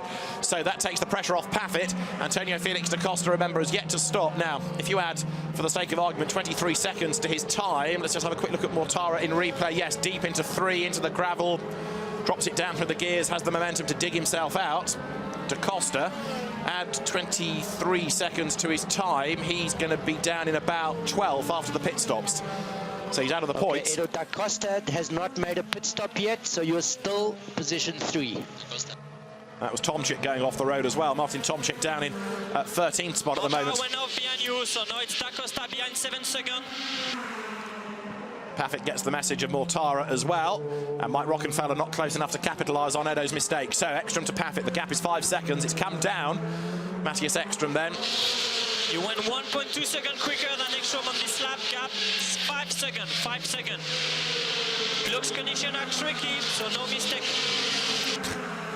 No mistake, Gary, yeah. I think he probably got that. So 5 seconds, the gap has come down. 1.2 the gain, last lap by Gary Paffett. Timo Scheider there, turning his way through 8th ahead of Pascal Wehrlein. Maxi Goetz in the points potentially for the first time. He's the only man on the grid not to have scored yet. And that could all change here. Blomqvist, who's been shown the blue flag, he's a lap down, turning his way up through Remus ahead of Nico Müller there, who is 6th. Wick 7th, 8th Scheider, 9th is Wehrlein. 10th behind them is Goetz. Into the final 20 minutes of the race, the last third of this hour of tiptoeing round. And Da Costa still running third on the road, still yet to stop. So as he does, of course, some of those behind are going to be elevated. Poor old Adrien Tombe has had that spin and fallen to 21st, and the yellow flag being shown as Da Costa, I think that is, has gone off the road down at turn 3. Let's have a look. It's getting back across the gravel bed. No, Blomqvist again. It is Tom Blomqvist. BMW, wrong livery, apologies. Tom Blomqvist is having a pretty horrible race here. He was a winner in F3 last year, but across the gravel, he's a lap down anyway. Sad to say, Tom Blom. Father here to cheer him on. Paffett, 5 seconds. 5 seconds to Paffett. Matthias Ekström gets the message about the gap to Gary Paffett, and it's down again, 4.5 now. More time taken out by Paffett. So even though the gap was bigger after the pit stops, Gary is hunting him down, perhaps now getting a bit more confident in the conditions. 4.5, 12 laps left. So Gary Paffett being told about the gap. Can Ekström respond? So Paffett still hunting down Matthias Ekström. The gap continues to be reduced in the first sector this time. Another 10th gain. This is Da Costa serving his pit stop. He will fall down to about 12th, 13th place, that area, as Paffett snakes his way out of turn 2. On board with Paffett. Quick check in the mirror. So 2 class acts in the DTM, first and second, but it certainly looks as though after the pit stops, Gary Paffett is the man. He's brought the gap down, of course, over half a second on that last lap. He's found a 10th in the first sector alone. What else can he do on this lap? While he's got reasonable visibility, of course, he can push. Trouble is, the closer he gets, the less he will see, because he'll be sitting in that spray kicked up by the Audi. At the end of sector 2, he's pulled back another half a second. Paffett is on an absolute mission here. The rain falls, but for Toto Wolff at Mercedes, he can see the chance here of Gary Paffett not just closing, but maybe even attacking before the end, which is 17 minutes away. So if it's half a second a lap, it's looking pretty good, this, for the Mercedes. Down towards the Red Bull Mobile Curve they come. Is closing the gap. Gap to P3 is 15 seconds. Paffett closing the gap. He has now the tyre advantage. Matthias Ekström staying on that dry-ish line, at least the line, as Augusto Farfus is off at turn 3. And gap to Paffett 3.9. Last lap he was 7/10 quicker. Gap to Iki 3.9. Gap to Iki 3.9. You went 7/10 quicker on that lap. Hear the different modulation in voice, can't you? One announcing it with glee, the other with trepidation to tell the driver. Matthias Ekström is certainly being caught. It's not just half a second a lap, now 7/10 per lap. Can he respond here? And why is it that the gap is coming down so markedly in this second stint? So it was 6 seconds after the pit stops, but Gary Paffett has hacked into it, and he's absolutely focused, isn't he now? Is Ekström being cautious, or is this set of tyres not working for him as well as the first set? He comes out of Rauch in the first sector this time. In fairness, Ekström was quicker by 7/1000 of a second. The danger is you tell your driver that he's being caught, he suddenly speeds up, but then goes over the limit and has a moment. Gary Paffett in the middle sector goes now into the left-hander at turn 4 through Pirelli, down towards Vurthy, sideways there, GP, as he comes downhill over the slow zone line, and there he's taken another half a second out in that sector alone. On this evidence, Gary Paffett's on for a race win, isn't he? But can Ekström up his pace? He's going to have to do it. The Audi is being inexorably reeled in now by the Mercedes behind, with 15.5 minutes left on the clock. 3.9 seconds it was at the start of this lap. What is it going to be at the end as they work their way out of the Red Bull Mobile Curve? Matthias Ekström also wants a win at Red Bull's home circuit. He's gone through, that was a 44.1, and the gap from 3.9 is 3.3. Another 6/10 pull back. Susie Wolff approves. 15 minutes to go. Gap to quick Perfett, 3.3. 3.4. You gain 5 tenths on that lap. And now both drivers so focused, one on trying to defend and one on trying to attack, that they don't even talk back. So Ekström 3.3 ahead of Gary Paffett. But even if he catches Matthias Ekström, how easy will it be to find a way past? Edo Mortara runs third, Mike Rockenfeller fourth, Nico Müller fifth, and Müller is at the moment, Müller running fifth, his best of the year. Lucas Auer turns his way through. Auer has been in the points already this year. He was ninth earlier on in the season, but going well on home soil. He's just in the points, but Maxi Goetz in ninth place is the only man yet to score in the championship, and he could put that right today. Timo Scheider, seventh. He's 1.7 seconds back on Robert Wickens as he powers uphill now in the Autotest magazine-sponsored Audi double champion. And intriguingly, the absolute best first sector has just been done by Christian Vitoris in 11th place. Out of nowhere it's come. Does that suggest that things are starting to dry a little bit and become less perilous out there? Let's see whether it's happening for others. It has also now shown up one or two personal bests in Sector 1, like Moliner, like Green, like Glock. But for the leaders, Ekström quicker than Paffett Sector 1, and Paffett 4 tenths quicker Sector 2 alone. He's going to be up with him in about 3 laps' time on this evidence. And Timo Scheider has just done a personal best in the middle sector. Intriguing now how the road seems to be getting just a little bit faster for certain people in certain places. There's the leader.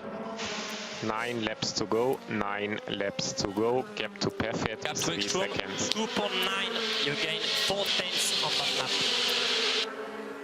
Now on the evidence that we're seeing, with 9 laps to go, Ekström's going to be hard-pressed to hang on, but of course the closer Paffett gets, the less he will see and the harder life becomes. So if he is going to be able to make an attack, he's got to catch up and make a pretty incisive move virtually straight away.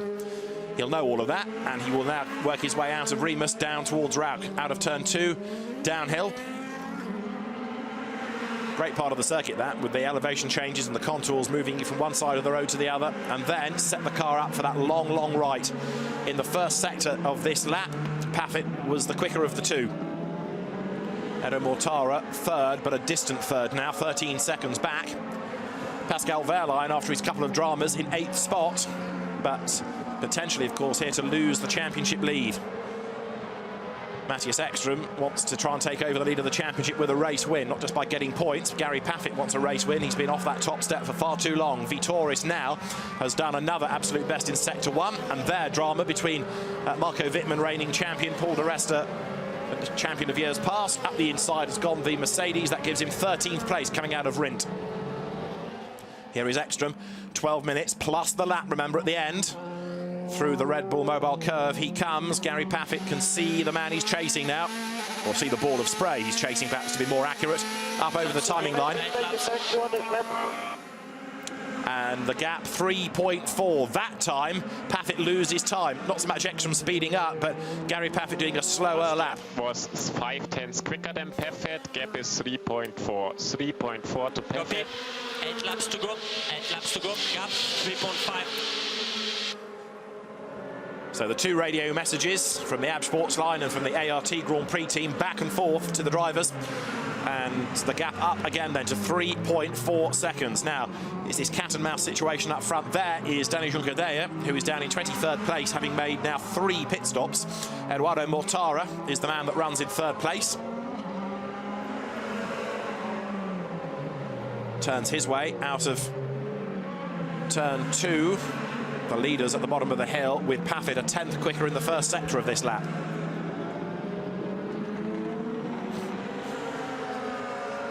Christian Vitoris, incidentally, 11th, still doing good sector times, but still 7 seconds back from Lucas Auer. There is Paffett downhill, hard at work, hanging onto the car.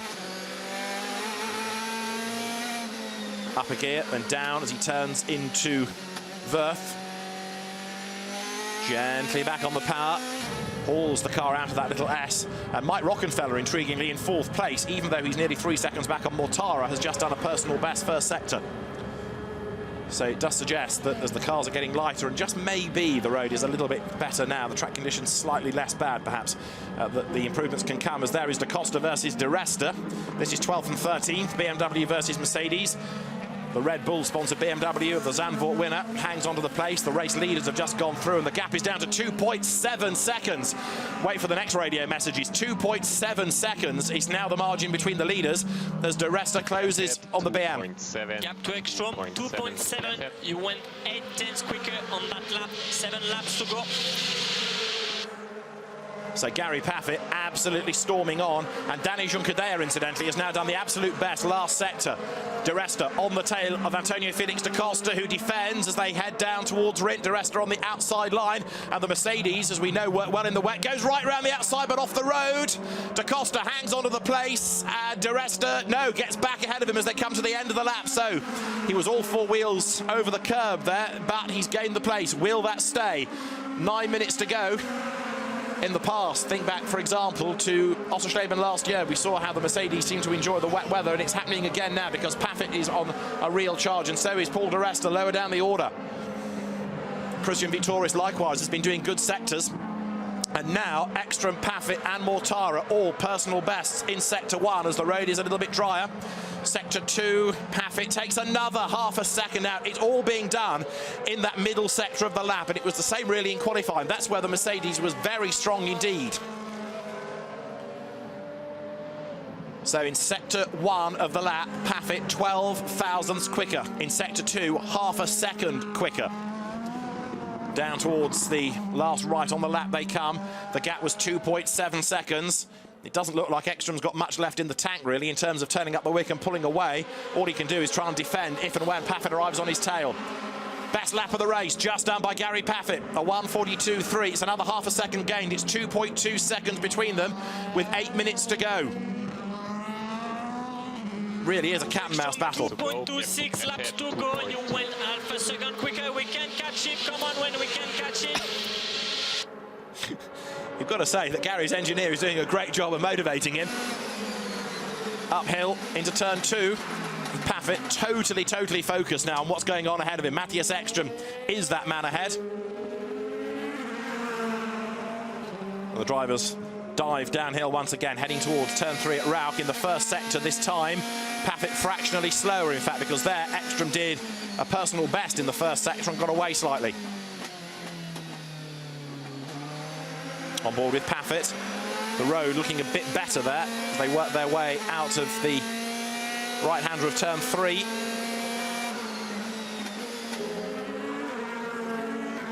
And that is Danny Junqueira parked by the side of the road.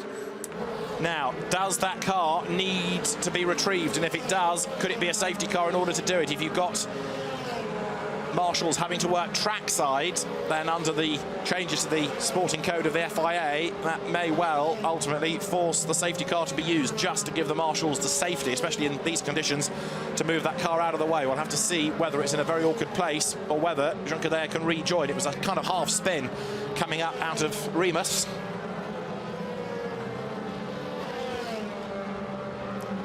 Gaetan Jego is the man who is the car chief for Gary Paffett's Mercedes, and another best lap of the race just done by Paffett. The gap is down to 2.1 seconds between them. Ekstrom out of turn 1. Paffett out of turn 1. 2.1 is the margin now. Gap to Paffett, 2.1. And lots of drivers improving sector times. Vitoris is another one on a mission, down in 11th place. But Paffett in the first sector, slower than Ekstrom. Loses 2/10 there. Interesting that, although they're both doing personal best, Ekstrom quicker in that first part of the lap. You can see Junqueira's car parked by the side of the road. It's just about as an access point, so it might be that they can get away without needing to interrupt the race. We've only got 6 minutes plus a lap anyway now to go. Downhill comes the race leader. Ekstrom still up front. Can he hang on in there? Can Gary Paffett take a win away from him? He's getting closer, lap after lap after lap. 2.1 seconds the margin. Mortara, look, he's being caught by Rockenfeller. This is for third, the two Audis together. And Edo Mortara sets the car up now, turns his way into Rauch at turn 3. But Rocky, who was a second and a half back at the start of the lap, he's on a mission. Of course, he was ahead before the pit stops. And yellow flag in turn 2. That is, I think, because the recovery of Junqueira's car is taking place. but it is only on the timing screen a yellow flag at the moment, nothing more than that. If they can just quickly hoik it out of the way, we should be okay. As Max Goetz has been off the road, he's back on again, and is that going to cost him his chance of points?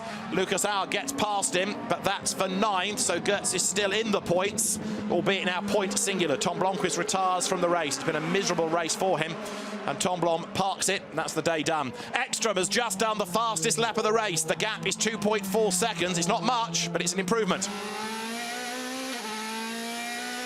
On board with Paffett, 2.4 seconds back. To Paffett, 2.4.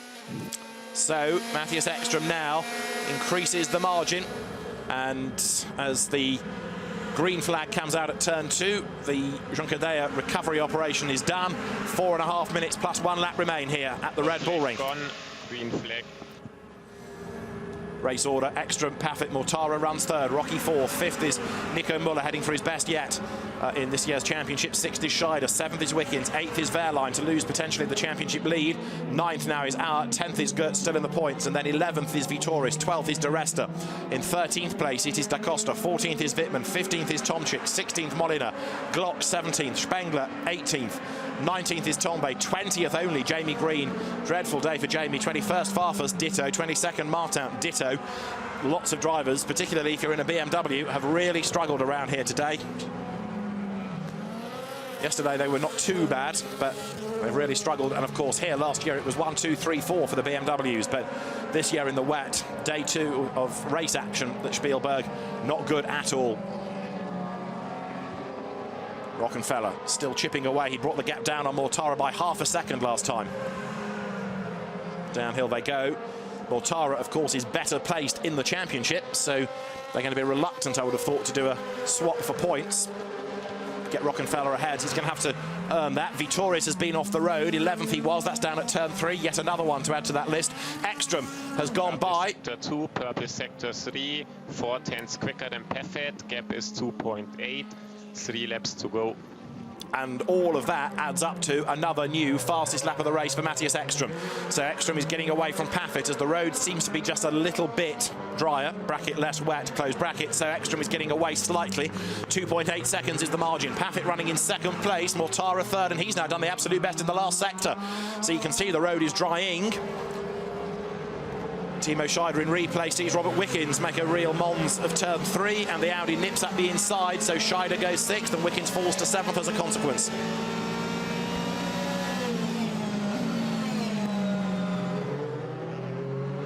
Timo Scheider then into the top 6. The best that he's had this year is 4th, and Wickens there fights back at turn 2, up the inside, through he goes, and also now look, you've got Pascal Wehrlein catching back up to them. If Wickens can stack Scheider back into the path of Pascal Wehrlein, then there's a chance that the second of those Mercedes might be able to attack for position. Scheider then is trying to attack and defend at the same time. Down towards Rauch they come, out of the right-hander and drop downhill.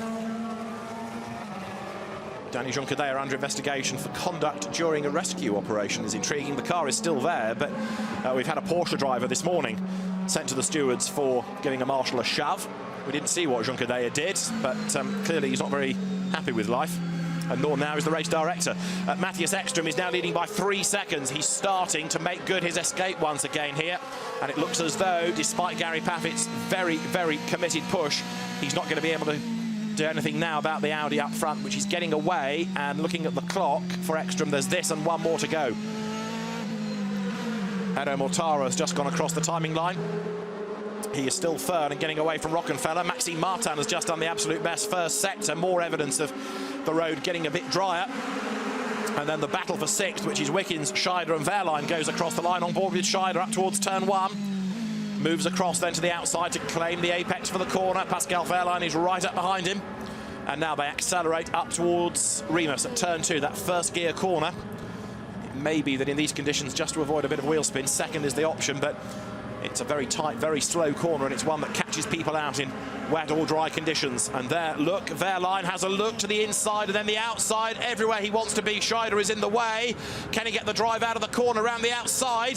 Scheider squeezes him and the Audi stays ahead, but only just. Timo Scheider has to use all of his years of experience there to fend off Pascal Wehrlein. And a quick look in the mirror proves to Scheider, yep, job done. I'm still ahead of him.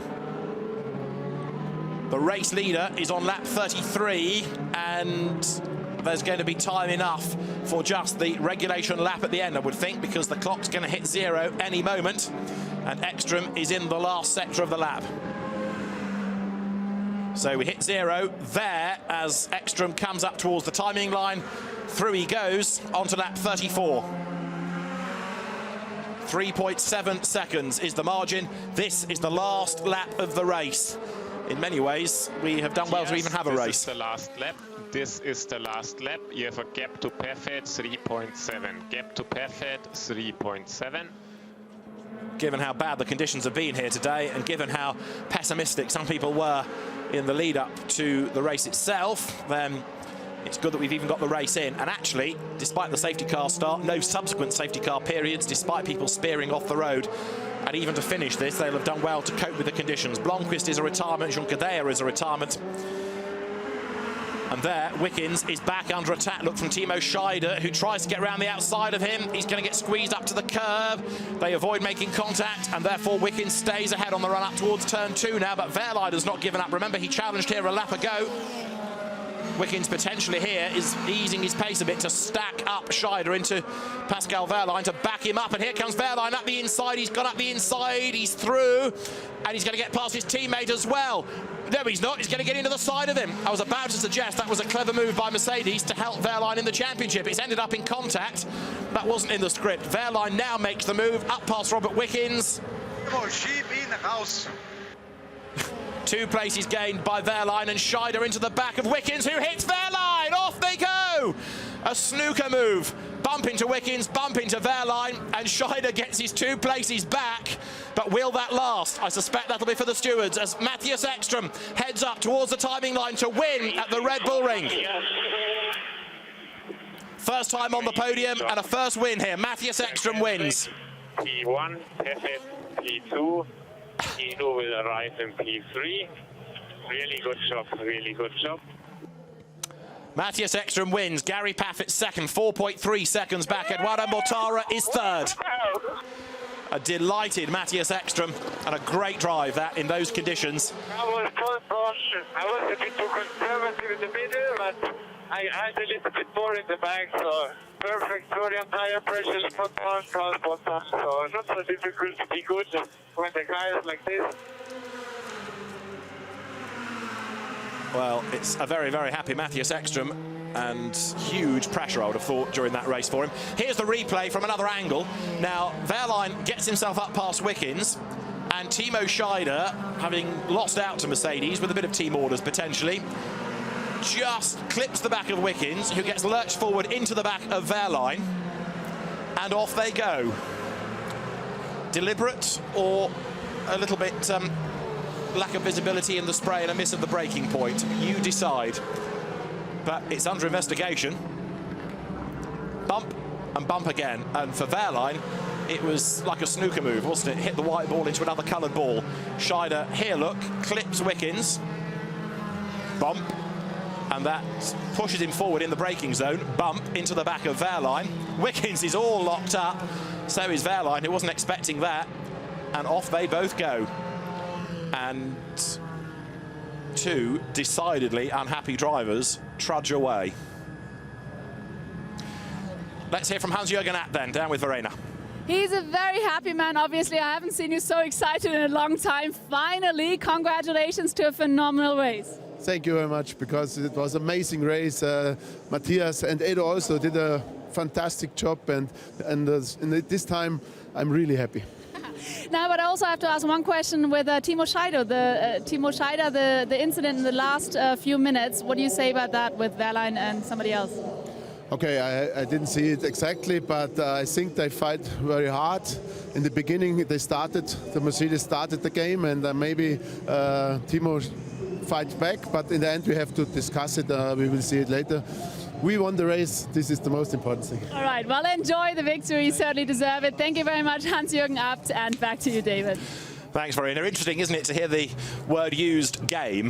Mercedes started the game, so that almost made you think that what Hans-Jürgen Abt was saying was they started it, it's all right for us to finish it. But it's under investigation, and it's already been reported to the stewards of the meeting. So DTM.com will tell you more, I suspect. I'm pretty sure we've not heard the last of that, but in those conditions it's rather hard to prove otherwise whether it was deliberate or not. But certainly Timo Scheider, I think, would have been pretty frustrated by the way that Pascal Wehrlein got ahead of him as he was being held up by Robert Wickens ahead. However, Timo will think of a suitable retort, and we may hear from him. It may not be possible because he might be being whisked up to the steward's room any moment. But Matthias Ekström, on a more positive note, is the race winner. He's never been on the podium here, but now he's on the top step, or will be shortly, because it is a 21st career win in the DTM, and Matthias Ekström is the race winner, and in one of perhaps the most challenging races of his long and illustrious DTM career. In those conditions, anybody that finished, never mind even on the podium, has done a tremendous job. Very, very difficult indeed. So the top three cars will be there. Audi first and third. The Mercedes of Gary Paffett taking that second place. And replay of Matthias Ekström coming out of the last corner up towards the checkered flag. And for Matthias Ekström, a race win at the Red Bull Ring. And after hours of waiting for proper racing here, the fans, especially the Audi fans and the Red Bull fans, have had a good result. And it's a Red Bull-backed car from pole to a win. 21 poles, 21 wins. Now, this is how they came across the line.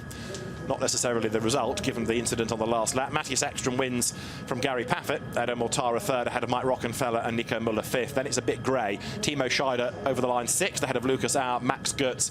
Christian Vittorius up to ninth, and Paul de Resta 10th to round out the points, ahead of Da Costa, Wittmann, Tomczyk, Molina, Glock, Spengler, Tombe, Green, Farfus, Martin. Lots of disappointed drivers, with Wickens, Wehrlein, Blomqvist and Junckerdaya not getting to the checkered flag. In the end, 34 laps were done, and the winning drivers will very shortly make their way up towards the podium. With Matthias Ekström, of course, for the top step, Eduardo Mortara third. This is the replay of Timo Scheider, bump into Wickens, who then bumps into Wehrlein. But as far as Wickens was concerned, he was powerless to do anything about it once he'd been hit up the back by Timo Scheider. So would imagine that Mercedes will be very, very disappointed, to say the least, about that, and the discussions will start. But it is, I'm afraid, part of the nature of the DTM that when the manufacturers are fighting as they are, then it's important to try and help the better placed driver in the championship, and therefore to get Wehrlein up the order for Mercedes was important. And in the end, didn't pay out because of the contact down at turn 3, but they'd done the right thing by getting him up ahead of Robert Wickens. Then it all went wrong as Timo Scheider, hugely experienced driver Timo, got into the back of him. Timo, whose DTM career started with Opel, going back many, many, many years now. Matthias Ekström then takes over the lead of the championship ahead of Eduardo Mortara, and that non-score for Pascal Wehrlein puts him third. Jamie Green's non-score again. That's now 5 races without scoring points for Jamie. Not that he needs reminding, but he's there hanging on to fourth. Gary Paffett fifth, ahead of Robert Wickens, who's 3 up on Vittorius, who's 2 up on Spengler, who's 1 up on Wittmann. Then it is Da Costa and Farfus tying on points next. For Eduardo Mortara then, 2 podium finishes across the weekend, because yesterday he came through to take his race win, and that was a third of his career. Best result, of course, of the season after a couple of second places. He's on the podium now then for third place, despite the fact he's driving with a broken thumb. Eduardo Mortara has come away, or will come away, from Austria with a good haul of points as far as the championship is concerned. For Gary Paffett, it looked at one stage as though a win was on, didn't it? He was hunting down the race leader. That middle third of the race, really, after the pit stop, was a great job by Gary. But from third on the grid to second in the race, you've seen him at his best, really. They're working his way in dreadful conditions through some of the traffic, and then hacking away at the advantage of Matthias Ekström, who, in that final part of the race, as the track started to dry just a touch, was able to respond and go yet faster and come away with a race win. So Matthias Ekström in the end wins by 4.3 seconds. A great result for Matthias, and of course it puts him into the lead of the championship. He is a double DTM champion, and now victorious here at the Red Bull Ring.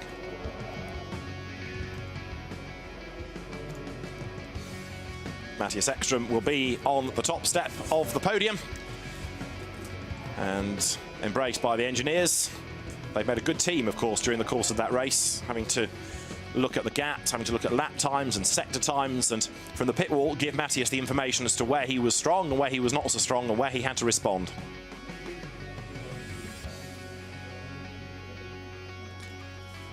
So for Matthias Ekström, a 20th win came at Hockenheim, the 21st is here at the Red Bull Ring, as he, Gary Paffett and Edo Mortara pose for the photographers down in the pit lane. And very shortly they'll make their way up onto the podium itself, which is dressed accordingly, ready for the podium ceremony. And Edo Mortara there, having just been back to the team, brought towards the exit of the Parc Fermé area by the DTM officials. And so the fans start to drift away, to get dry, to get warm here at the Red Bull Ring. It's been a difficult day for everybody concerned, not just in the DTM, but across all the championships. Some have had a proper race, others not. The fans have been patient. Many now have got to go and pack up soggy tents. The campsites have been busy all weekend. There's been a real festival feel to this weekend. It's been a very busy programme of not just the DTM, but all the regular support races. Not all do every event. The Audi TT Cup, for example, has a kind of part season, but they've all been here. The Red Bull Ring is important for F3 because it's a Grand Prix venue. It's important for both Porsche and Audi in the support races because, of course, it's a big market for car sales, and so ultimately it's why we have everything here, and a very busy programme it has been. But Matthias Ekström rounds out the weekend with victory, and great to see the showman in Matthias Ekström doing the donuts up at turn 1. So the race won by Matthias Ekström, and he, all smiles no doubt, is with Verena. All smiles. I'm waiting for the all smiles. Congratulations, Matthias. Fantastic job you did. Fantastic race, and back on the podium, victory in your pocket. How do you feel? Yeah, I mean, to do it at Red Bull Ring is special. I've been trying so hard here, but every year I screwed it up somehow, and now I think the good qualifying to be in front was the key. And then in the race, I think we had good pace, but Gary was making my life very difficult, 10-15 laps from the end, so I thought, okay, I know what he's up for. He's going for it. So then it left me without nothing else than go full risk as well. And I think 3-4 laps from the end, he also gave up and thought it's better to finish than not to. So I'm very, very happy. Very happy also because you're now leading the championship, and I guess the smell of the title championship might be getting a bit more distinct. What do you feel about that? No, not really. It's halfway, first race and second half, so it's still a very long way to go. I mean, I know how quick it changes, and I have to say Jamie Green was the man yesterday. He should have probably won the race, than a technical issue. So I like winning, no discussion like today, but yesterday Jamie Green deserved to win, and if you're leading the championship because of such stuff, you know, it's bittersweet in a way. I mean, everybody have and get some bad luck and good luck, but definitely I would be happier if he had been having a good day yesterday. To have a fair fight for the lead is more enjoyable. And yet now it's all about you, so enjoy going up on the podium in a bit. Congratulations, and I'm going to try to grab someone else. But in the meantime, actually, Gary, let me just be very rude to interrupt. I'm sorry.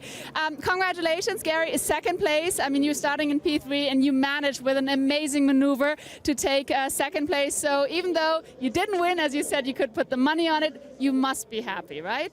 Yeah, very happy. As you say, I mean, Rocky was dropping back from Eki. I could see the gap getting bigger, and I had to get past him, and I took a bit of risk, ran the outside of turn 5.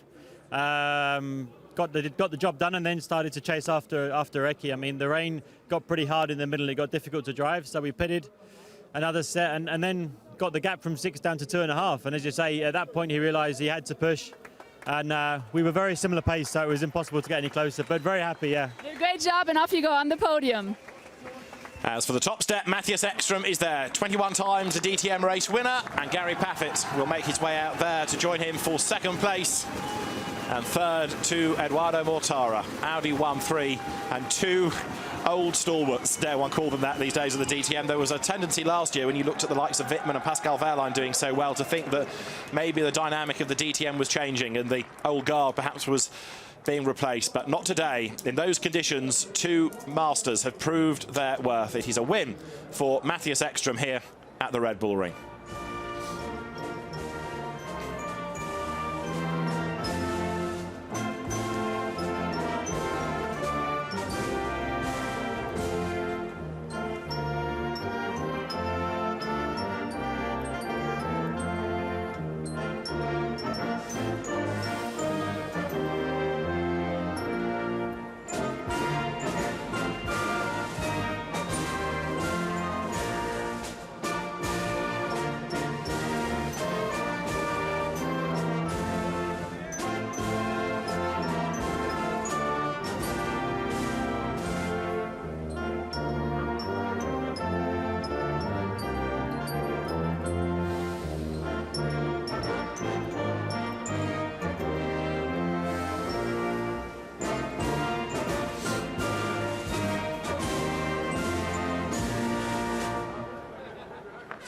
For Matthias Ekström then, the Swedish national anthem plays. He is a very happy man.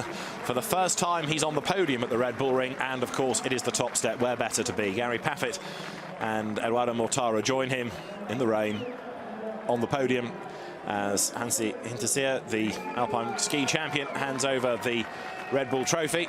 And a Red Bull back driver, and Red Bull and Matthias Ekström have been together now for, getting on for 15 years or so. It's a great partnership. Hansi Hinterseer, the Alpine Ski World Champion, hands over the team's trophy, taken by the Abt Sportline squad. Hans-Jürgen Abt is there to applaud his guys.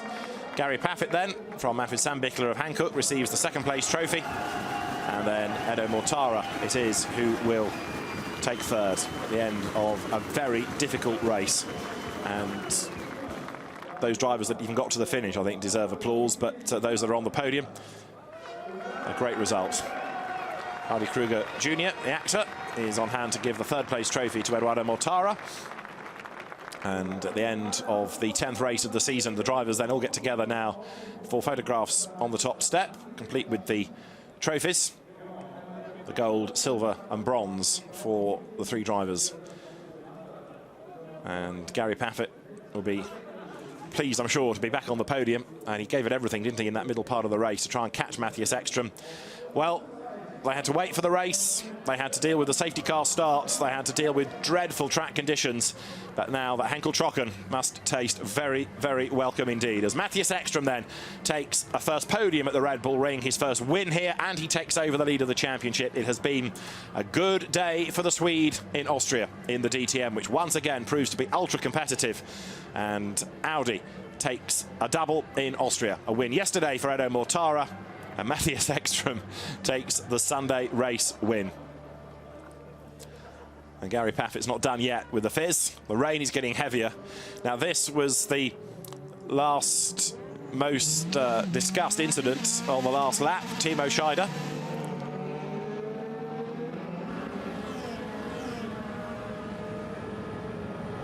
Timo, sheep in the house.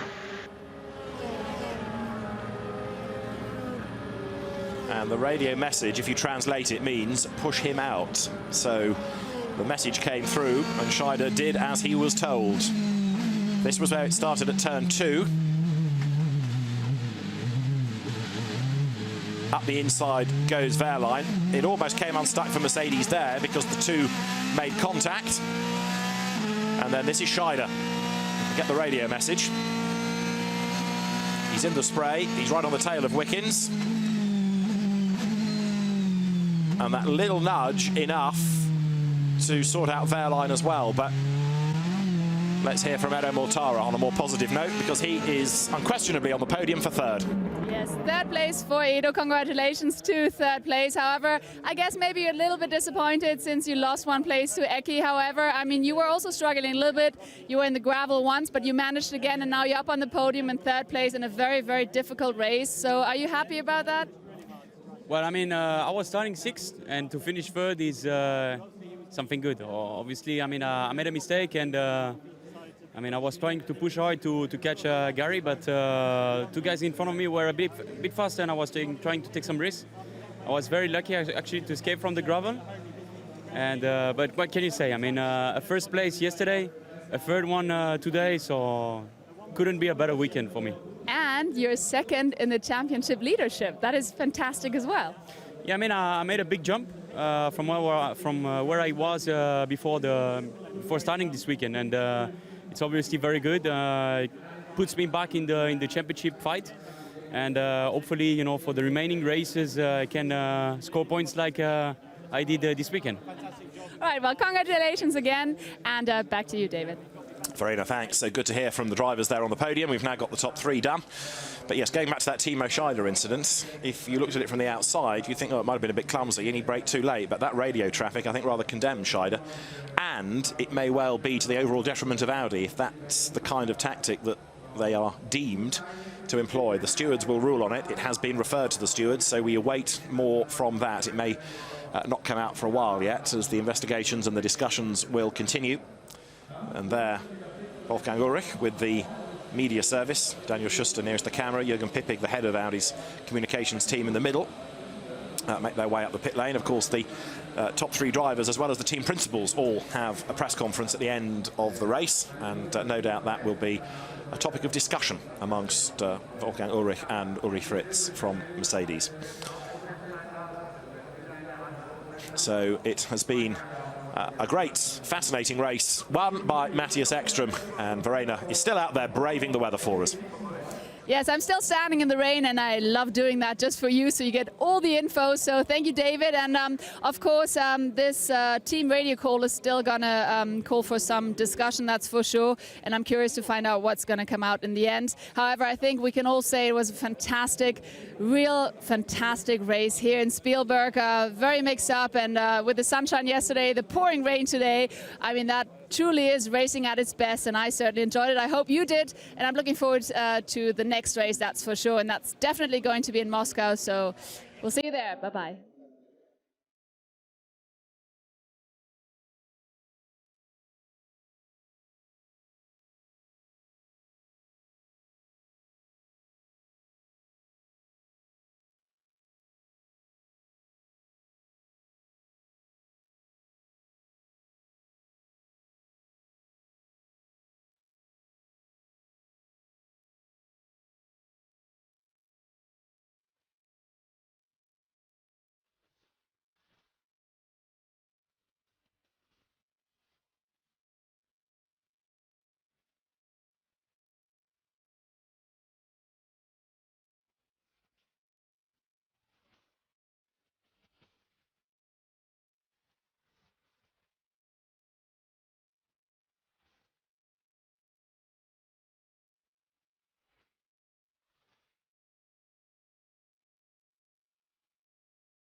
Achtung, Ecki.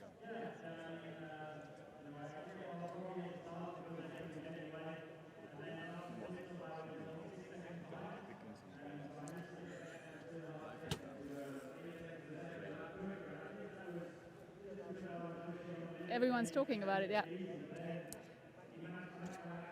You ready, Ecki? Okay. Ja, ich weiß.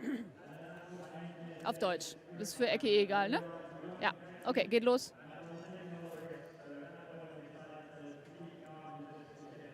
Ja, und ich bin jetzt hier mit dem Mann des Wochenendes, Matthias Ekström. Du hast wirklich einen fantastischen Job hier in Spielberg geleistet. 5. Platz gestern, heute der Sieg. Und du bist auch der führende